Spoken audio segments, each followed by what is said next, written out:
by Ajit Singh। ठीक चल है पतर की करले छाव है समर की हिया बंगाल का लड़की बिया खिलाड़ी बड़की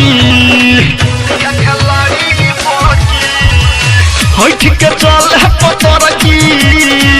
करले छाव है समर की हिया बंगाल का लड़की बिया खिलाड़ी बड़की छौरी फूल के भइल फूल के ना गोरकी माल भइल तोर छेना तनी साची खाना समझ के देना रे गोरकी माल भइल तोर छेना तनी साची खाना समझ के देना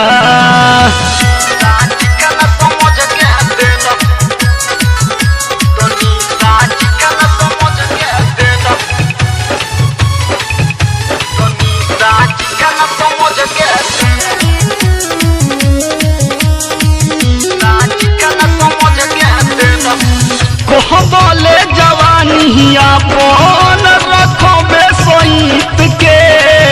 कहतानी चल होने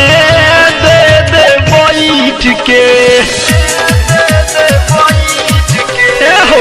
कहबले जवानी अपन रखबे सहित के कहतानी चल होने दे दे बैठ के गोरकी माल भइल तोर छेना तनी साची खाना समझ के देना ले गोरकी माल भइल तोर छेना तनी साची खाना समझ के देना रे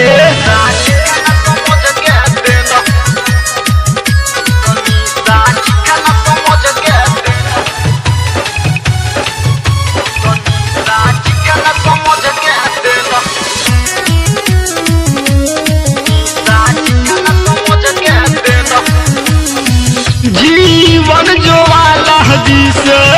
कर दिया बात रे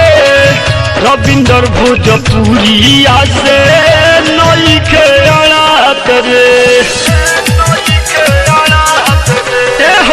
जीवन जो वाला जिसे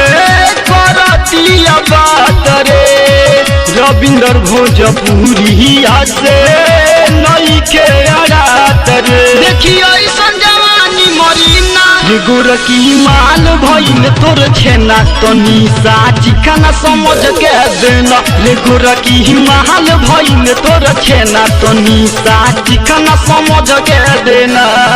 ठीक चल है पतर की करले छाव है समर की हिया बंगाल का लड़की